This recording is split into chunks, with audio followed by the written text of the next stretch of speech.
do it now.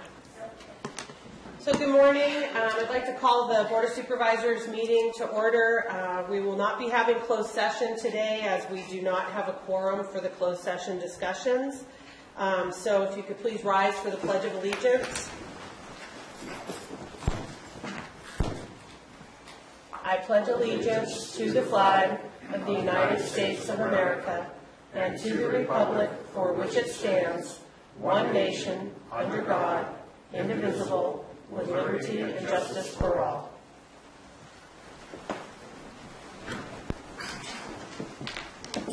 Do any of the board members have any announcements? No. Okay. So you need to decide who's going to run the meeting today, since we do not have the chair or the vice chair. As my last official. Well, I was kind of thinking about if you'd like to. That's fine with me. Are you okay with that? Well, I think, yeah, from the last time here, so, yeah, absolutely. Go out with the bang? Yeah, either that or out. Okay, I will chair this particular meeting. We have our chair and vice chair who are absent. So at this point, we have public comments. Public comments are any item of interest to the public that is within the subject matter jurisdiction of the board and is not posted on the consent or regular agendas may be addressed during the public comment period. California law prohibits the board from taking action on any matter which is not posted on the agenda unless it is determined to be an emergency by the Board of Supervisors. If public comment is completed before the 30-minute allotted time period, the board may immediately move to the regular agenda. If public comment is not completed during the allotted time period, it will be continued at the conclusion of the consent agenda in order to provide an opportunity for the remainder of the comments to be heard. So this morning we'll take public comments and we'll take 5 minutes per person. Any public comments? Al Segala, Taxpayer Association, and I don't have anything to complain about, which is a good thing, but I wanted to thank the outgoing supervisors for really good work they did over the previous years. And one of the things that we saw was that even though sometimes we disagree on policy, we saw that they always were concerned about the best interest of the county. And this is really a good thing. So we had a good outgoing board. And of course, our unsung heroes in the room is Diane, our clerk of the board, and our videographer, Susan. They're not recognized very often, but boy, they do a good work for us. Also, we'd like to welcome the new board, and we hope that the new board would not suffer the complexity and series of traumas that the outgoing board suffered due to the catastrophes that occurred in our county. And at least let them get their feet wet first before we have a tragedy. And with that, thank you very much. Thank you. Any additional public comments? Okay, seeing none, we'll move to the consent agenda. Consent agenda items are expected to be routine and non-controversial. They will be acted upon by the board at one time without discussion. Any board member, staff member, or interested party may request removal of an item from the consent agenda for later discussion. Any public wish to remove an item from the consent agenda? Any board members? Staff? I'll entertain a motion on the consent. So moved. Second. I have a motion made by Supervisor Oliveira, second by Supervisor Clapp, to approve the consent agenda as presented. All those in favor? Aye. Opposed? Motion carries 3-0, 2 absent. Moving on to the regular agenda. Diane?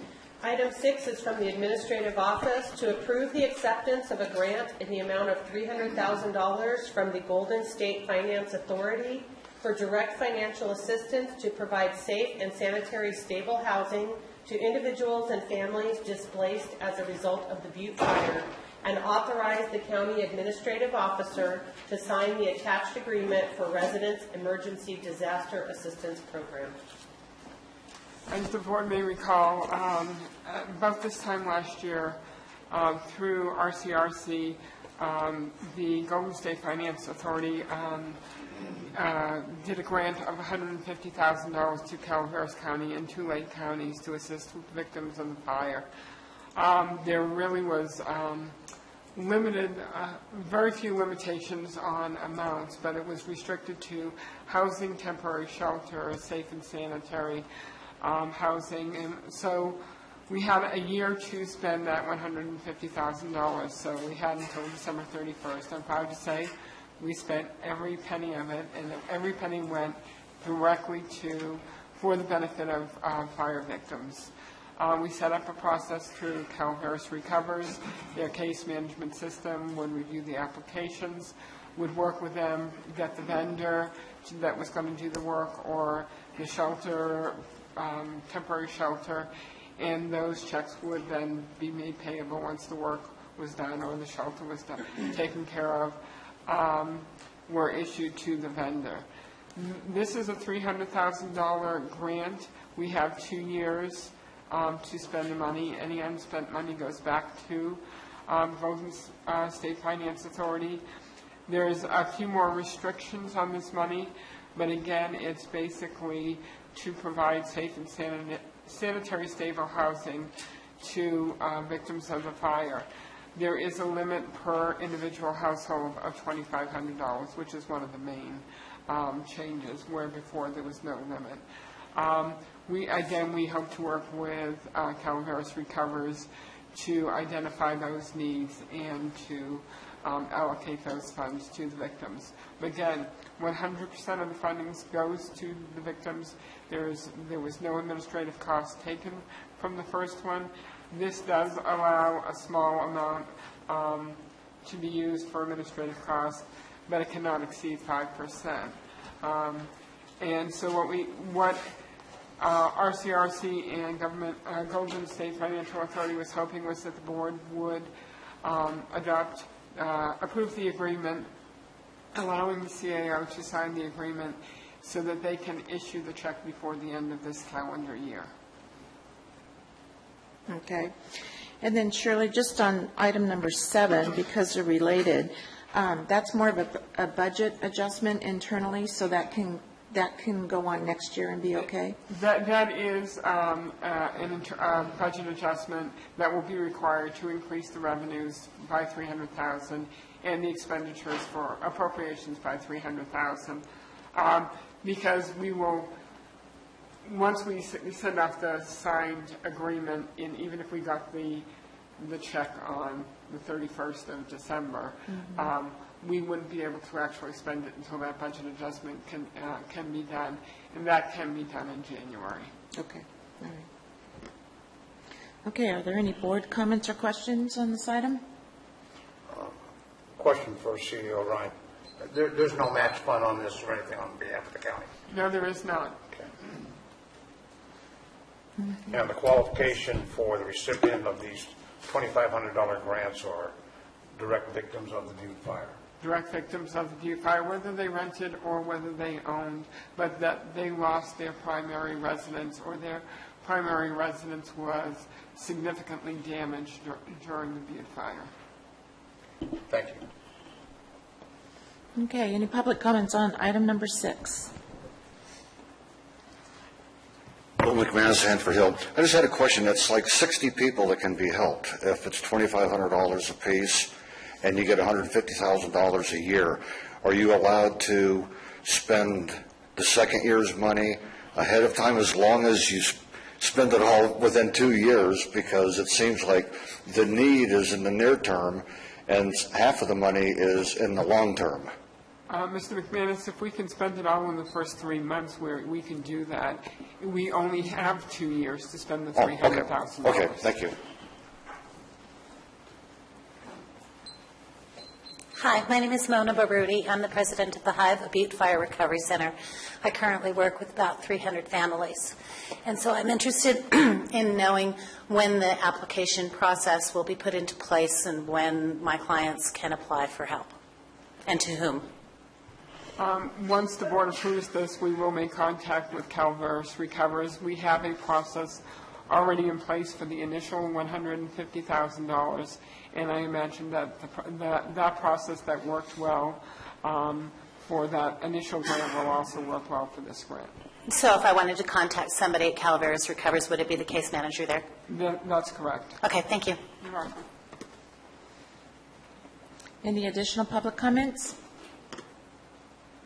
Okay, seeing none, I'll bring it back to the board. Any further discussion from the board? I'll entertain a motion. I'll move. Is there a second? I have a motion made by Supervisor Oliveira, second by Supervisor Clapp, to approve the acceptance of a grant in the amount of $300,000 from the Golden State Financial Authority for direct financial assistance to provide safe and sanitary stable housing to individuals and families displaced as a result of the Butte fire. All those in favor? Aye. Opposed? Motion carries 3-0 with 2 absent. So item 7 is from the Administrative Office to approve a budget adjustment by a 4/5 vote of the board related to the grant in the amount of $300,000 from Golden State Finance Authority for direct financial assistance to provide safe and sanitary stable housing to individuals and families displaced as a result of the Butte fire. As this requires a 4/5 vote, I would ask for a motion to table the item to January 10th. Okay. Council, do I have to seek public comment on this item? It would be wise, safest, most conservative approach would be allow the public, anybody who is here, to comment on it if they wish. Okay. All right. Any board questions on this item so far? All right. Public comment on item number 7?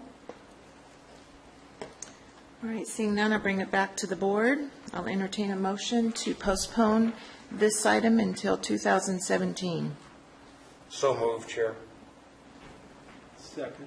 I have a motion made by Supervisor Oliveira, second by Supervisor Clapp, to postpone item number 7, approving a budget adjustment by a 4/5 vote of the board related to the grant in the amount of $300,000 from the Golden State Financial Authority. All those in favor? Aye. Opposed? Motion carries 3-0, 2 absent.